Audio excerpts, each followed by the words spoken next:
ሰላም ሰላም፣ ጤና ይስጥልን ውድ የጋት ሚዲያ ቤተሰቦች እንደ ያላችሁበት ሀገር የሰዓት አቆጣጠር እንደምን አላችሁ?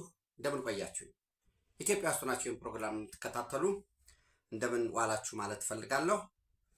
ዕለተ ቅዳሜ ጥር 23 2018 የጋት የውሎ አጫጭር መረጃዎች ወደ እናንተ አድርሳለሁ።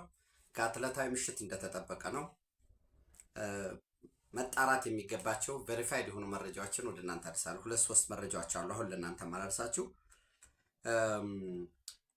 ማጣራት የሚያስፈልጋቸው። ኤኒዌይስ አንድ እርምጃ ቀዳሚ እንዲል ዳሽን ባንክ ከማንም ቀድመን አንድ እርምጃ ጋት ሚዲያ እናንተ ናችሁ ምስክሮች። ዛሬ ጅግጅጋ ላይ ልዩ በአይነቱ ልዩ የሆነ ስብሰባ እንዳለ ክቡር ጠቅላይ ሚኒስትር ዶክተር አብይ አህመድ የብሔራዊ ደህንነት አገልግሎት የብሔራዊ መረጃና ደህንነት አገልግሎት ዋና ዳይሬክተር አምባሳደር ሬድዋን ሁሴን፣ የኬንያ ብሔራዊ ደህንነት ቺፍ ኢንተለጀንስ ሚስተር ኑረዲን የሱፍ ሀጂ፣ የጅቡቲ ፕሬዝዳንት ክቡር እስማኤል ኦመር ጉሌ፣ የሶማሊያ ፕሬዝዳንት ክቡር ሐሰን ሼክ መሐመድ በተገኙበት የሸበሌ ሪዞርት እንደሚመረቅ በጠዋት ፕሮግራም በቁርስ ፕሮግራም ከማንም በፊት ወደ እናንተ አድርሰን ነበር። ያው እንግዲህ ለአሁን ስለተከታተላችሁት እዚህ ላይ ጊዜ አናባክንም። 29 ኪሎ ሜትር ከጅግጅጋ ዋና ከተማ የሚርቅ ነው። ፋፈን ዞን በ385 ሄክታር ላይ ያረፈ ነው። አትክልትና ፍራፍሬ ያለው በመስኖ ልማት የሚለማ የእንስሳት ተዋጽኦ አለው። ሞዴል ነው። የሶማሌ ህዝብን ባህላዊ የቤት አሰራር ከዘመናዊው የኪነ ጥበብ ዲዛይን ጋር በማዋሃድ የተሰራ ነው። በዛው ባጠገቡ የሸበሌ ወንዝ አለ። እሱን መስኖ ለመጠቀም የጅግጅጋ ከተማ በ40 ኪሎ ሜትር ሬዲየስ ለቀጣይ 25 ዓመት የማስተር ፕላን ውስጥ አሁን ያለው ከፋፈን ዞን ነው 29 ኪሎ ሜትር ነው የሚርቀው። በ25 ዓመት ውስጥ ግን የጅግጅጋ ከተማ አንድ አካል ይሆናል ነው ማስተር ፕላኑ። እዛም ላይ ደርስ ይችላል። አሁን ባለው ፈጣን የሆነ የጅግጅጋ ህዝብ የሰላም የልማት እንቅስቃሴ ምክንያቱም ከሶማሊያ በመቀጠል ትልቁ የሶማሌ ህዝብ የሚኖረው ኢትዮጵያ ውስጥ ነው። ጅቡቲ አለ፣ ሶማሊላንድ አለ፣ ሶማሊያ አለ፣ ኬንያ አለ። ይህ ህዝብ በተለያየ መንገድ በተለይ ከዚህ ከጦርነቱ ጋር ተያይዞ የኢትዮጵያ ሶማሌዎችም ቀጠናው የጦርነቱ ቀጠና ነበር። ሶማሊያ ላይ ያለው የአልሸባብ መንግስት አልባ ሆኖ መቀጠሉ ከ1991 በኋላ ለረጅም ጊዜ በዛ ባለው የወርልድስ ጎረቤትህ ሰላም ካልሆነ አንተም ሰላም አትሆንም። እሱን ተያይዞ ደግሞ ኦብነግ የእስላማዊ ፍርድ ቤቶች ህብረት ሴል እየመሰረተ በዛ ምክንያት ከፍተኛ ግጭት ስለነበር የሶማሌ ወገኖቻችን በሁሉም አቅጣጫ ያሉት በዓለም ተበትነዋል። በስደተኝነት በተለያየ መንገድ እነሱ ያላቸውን ሀብት ሰላም ካለ ጅቡቲ ላይ ሄደው ኢንቨስት አደረጉ፣ ኢትዮጵያ ላይ ኢንቨስት አደረጉ፣ ኬንያ ላይ ኢንቨስት አደረጉ። ኢንዲፈረንስ ነው። የሶማሌ ህዝብ በጎሳ የተያያዘ የተሳሰረ ስለሆነ ሰው አሁን ጅግጅጋ የትልልቅ ኢንቨስትመንት መዳረሻ ሆናለች። ከዚህ በፊት ጅግጅጋ ትልልቅ መጋዘን ይገነባ የነበረው ወርልድ ፉድ ፕሮግራም ነበር። የጤና ድንበር የለሽ ሐኪሞች ቦርድ ምናምን የሚባለው ነበረ። ግጭት አበረድኩ ብሎ ዳቦ ይሰጥሃል፣ ዘይት ይሰጥሃል የቆርቆሮ፣ በአንድ በኩል ደግሞ ጥይት የሚያቀብል የሚያጠና እንደዚህ አድርገን ይህን ብንከፍል ይህን ሀገር ወደዚህ ብናደርግ ማፕ የሚሰራ ነው የነበረው። አሁን የልማት ቀጠና ሆኗል። የስበት ማዕከል ሆኗል። ጅግጅጋ ላይ ሶማሌ ክልል ላይ የምናፈሳት እያንዳንዷ ገንዘብ በ10 ሺህ እጥፍ መልሶ ይከፍለናል። እየሆነም ያለው እሱ ነው። ወደፊት የሚቀጥል እሱ ነው። ጎዴ ላይ 10 ቢሊዮን ዶላር ኢንቨስት እየተደረገ ነው አሁን። በተመሳሳይ እዚሁ በሶማሌ ክልል ከአዲስ አበባ ኤግዛክትሊ በ600 ምናምን ኪሎ ሜትር ርቀት ላይ 680 ኪሎ ሜትር ከአዲስ አበባ፣ ከጅቡቲ ደግሞ በ20 ኪሎ ሜትር ርቀት ድንበር ላይ ማለት ነው። በዛ ሲቲ ዞን የሚባለው ላይ ዋና ይሄ የኃይል ማስተላለፊያ ጣቢያ ባለበት በዛው በቅርብ ርቀት ላይ ለአሁን 80 ሜጋዋት የሚያመነጭ ለአሁን ማለት ነው። አሁን ራይት ነው። ሙሉ ለሙሉ ፋንክሽናል ሲሆን ደግሞ 120 ሜጋዋት የሚያመነጭ የአይሻ ቁጥር 2 የንፋስ ኃይል ማመንጫ ተመርቋል። ዊንድ ፋርም የሚባለው ማለት ነው። ይሄ ሲጀመር በ2009 ነው የተጀመረው።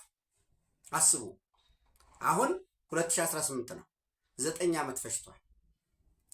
9 ዓመት የፈጀ ለምንድን ነው ሲባል በ2009 ላይ ዶንግፋንግ የሚባል የቻይና የኤሌክትሪክ ኮርፖሬሽን ከቻይና ኢምፖርት ኤክስፖርት ባንክ ኤግዚም ባንክ ከሚባለው ቻይኒስ ኤክስፖርት ኢምፖርት ባንክ ኢኤክስ ኤክስፖርት ነው፣ አይኤም ኢምፖርት ነው። ኤክስፖርት ኢምፖርት ባንክ ላይ በድምሩ ወደ 257 ሚሊዮን 300 ሺህ የአሜሪካ ዶላር ብድር ለኢትዮጵያ ተበድራ ያለ መስራት ከገባ በኋላ 2009 ላይ ለውጡ የመጣበትን አስቡ።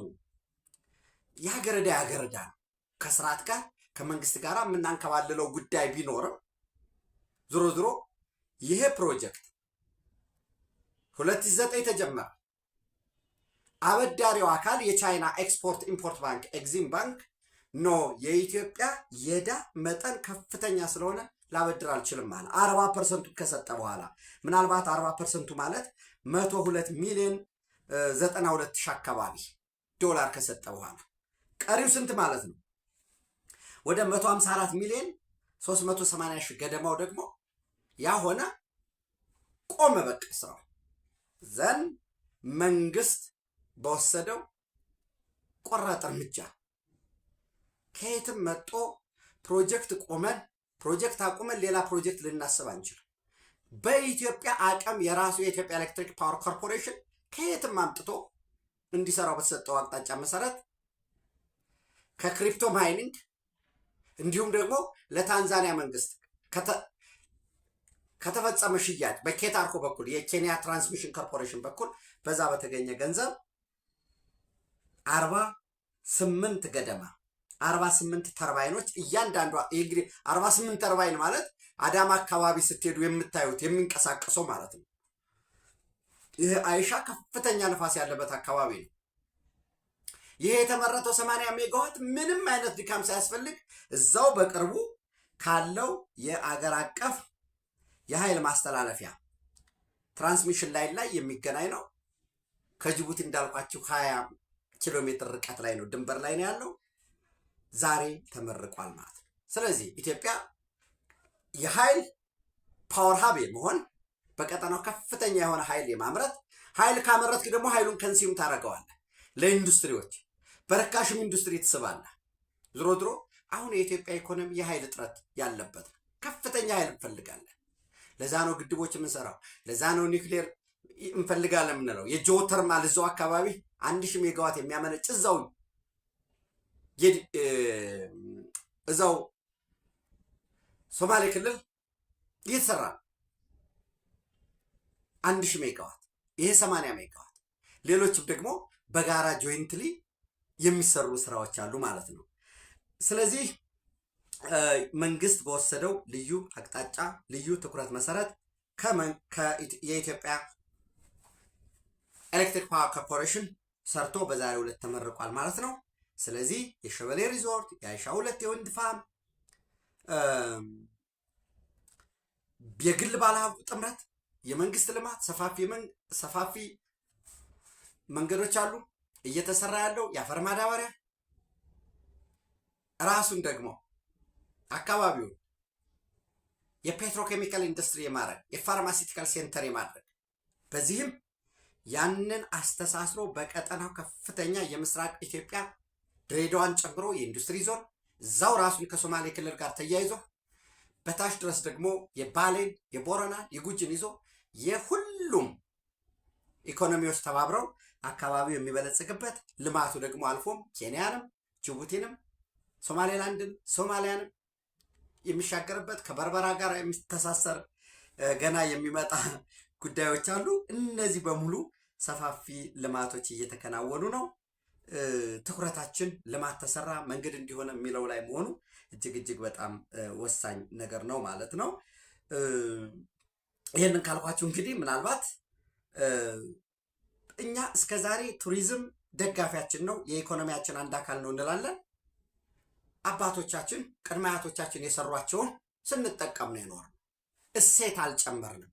ያለውም እየበሰበሰ ሊፈርስ እያለ እየወደቀ እጥር እንኳ ማጠር አልችል ብለን ድንጋይዋ እንኳ ተንዳ ስትወድቅ እሷን ማንሳት ፕሪዘርቭ ማድረግ አልችል ብለን ብዙ ውድመቶች እየደረሱ ነበር። እሱን ጠግኖ አዲስ አበባ ላይ ብሔራዊ ቤተ መንግስት የአንድነት ፓርክን፣ የወዳጅነት ፓርክ፣ የጫካ፣ የእንጦጦ እነዚህ በሙሉ መዳረሻዎች ይዘን የምናቆይበት የቱሪስቱን የሚኖረውን የቆይታ የማራዘም ሌሎችም የሚሰሩ ሙዚየሞች አሉ። እየተሰሩ ያሉ ራሱ የመከላከያ ሙዚየም፣ በመከላከያ ውስጥ ራሱ የአየር ኃይል ሙዚየም እየተሰሩ ሰፋፊ የፖስታ ቤት ሙዚየም፣ ሰፋፊ ቱሪስቱን የሚያቆይ እኛም ራሳችን ሀገራችን እንድናውቅ የሚያደርግ ስራ እየተሰራ ነው። ቤኒሻንጉል ክልል ህዳሴ ግድብ አጠገብ እየተሰራ ነው። እንደምታውቁት አንድ ሪዞርት እየተሰራ ነው። በአፋር ክልል የነይሌ ፓልም ስፕሪንግ ሎጅ እየተሰራ ነው። ኦልሞስት ግንባታው ያለቀ ነው። ሀላላ ኬላ ተጠናቋል። የቤኑና ወንጪ ቤኑና በሰቃ ማለት ነው። ዝሆን ዳና ሎጅ፣ ኮይሻ፣ ወንጭ ደንዲ ኢኮሎጂ፣ ጎርጎራ ሎጂ፣ ሸበሌ ሪዞርት ዛሬ ተመርቋል። የደንቢ ኢኮሎጂ በባለፈው ሳምንት ተመርቋል። በሜድሮክ የተሰራ ሎጎ ሐይቅ ኦልሞስት ግንባታው የተጠናቀቀ ነው። ሐይቅ ከተማ ትልቁ ሎጎ ሐይቅ ላይ የተሰራ ነው ያለው። ጅማ፣ አርባ ምንጭ፣ ገርአልታ፣ መቀሌ፣ ትግራይ እነዚህ ደግሞ በስራ ላይ ያሉ ናቸው። የዕለት ከዕለት ክትትል ስለሚደረግላቸው በአጭር ጊዜ ያልቃል። ይሄ ሲሆን ምንድን ነው የሚሆነው? ወደ አካባቢው የውጭ ባለሀብቶችንም የሀገር ውስጥ ባለሀብቶችንም ለመሳብ በምናደርገው ጥረት እንደ መነሻ ሆኖ ያገለግላል። እነሱ እየሰፉ እያደጉ ሲሄዱ ደግሞ ሌሎች ተመሳሳይ ኢንቨስትመንት የሚስቡበት ሌላ ባለሀብቱም ደግሞ መዳረሻ ተጨማሪ ኢንቨስት የሚያደርግበት ሁኔታ ይፈጠራል ማለት ነው።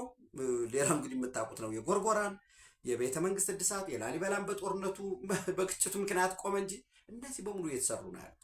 አዳዲስ የቱሪዝም መዳረሻዎችን ማልማት፣ ያሉትን መጠበቅና ደረጃቸውን አሻሽሎ ቅርሶችን ጠብቆ በተሰሩበት በነበሩበት አግባብ ጠብቆ ተጨማሪ እሴት ጨምሮ ለምሳሌ እዚያው ቅርሱ አካባቢ ላይ እሴት የሚያመጣ ነገር የባህላዊ ሶቬኒርስ የስጦታ እቃዎች የሚሸጡበት በዛው አካባቢ ቫሊዩ አድ የሚያደርግ የውጭ ምንዛሬ የምናስቀርበት ስራዎች እየተሰሩ ነው። እንግዲህ ይሄ ሲባል ሎጂ በቃ ሎጂ ሪዞርት ነው እንዴ ምናምን ይላል። ስንዴ ላይ እየተሰራ ነው። ማዕድን ላይ እየተሰራ ነው። ግብርና ላይ እየተሰራ ነው። ሻይ ቅጠል ላይ እየተሰራ ነው። ቡና ላይ እየተሰራ ነው። ትልቅ ግዙፍ የኢትዮጵያ አየር መንገድ ፕሮጀክት እየሰራ ነው። በየከተሞች ደብረ ማርቆስ ብትሄዱ በሁሉም ዘርፍ እየተሰራ ይቀረናል። በቂ ነው ወይ? እንዴት ነው በቂ ሊሆን ይችላል? ገና ብዙ ነገር መስራት አለብን። በዛ ላይ ጅግጅጋ አዲስ የቀጠና ኃይል እያዋለደ ነው። የጅቡቲ ፕሬዝደንት፣ የሶማሊያ ፕሬዝደንት፣ የኢትዮጵያ ጠቅላይ ሚኒስትር እነዚህ ሲገናኙ አዲስ የዩናይትድ አረብ ኤሚሬት ከፍተኛ ተወካይ ዘን ዩናይትድ አረብ ኤሚሬት ሐሰን ሼክ መሐመድ እነዚህ ለማስታረቅ ደግሞ ክቡር ጠቅላይ ሚኒስትሩ የጀመሩት እነዚህን በሙሉ ስታስተሳስሩት ከፍ ያለ አዲስ ባላንስ ኦፍ ፓወር እየተፈጠረ መሸጋሸግ መርጋት የምናስወጣው ኃይል እንዳለ ማየት አለባቸው። ሶማሌን ወደኛ ስናመጣ ጅቡቲ ወደኛ ሲመጣ የሚወጣ የምናባርረው አለ ከቀጠናው ስለምታውቁት ማለት ነው። በግልጽ እነዚህ ስራዎች እየተሰሩ ነው። ምናልባት ወደ አማራ ክልል ዛሬ ስንመጣ አፋብን ኦልሞስት ከፍተኛ የሆነ በአመራሩ መካከል ከፍተኛ ጭቅጭቅ ገጥሟቸዋል። ሊናገሩ አልፈለጉም። ሆፕፉሊ ዛሬ ባይናገሩ ነገ ከነገ በስቲያ በግልጽ ይወጣል። ገሚሱ ህወሓትን አሁኑኑ ማውገዝ አለብን። ወልቃይት ጠገዴ፣ ሰቲት ሁመራ የማንደራደርበት ርስታችን ነው። ራያ የማንደራደርበት ርስታችን ነው። ለምን የህወሓት ታጣቂ ራያ ሲገባ ዝም ብለን እናያለን? ማውገዝ አለብን እያለ ዝቅተኛና መካከለኛ ያለው አመራር ጥሪ እያደረገ ነው።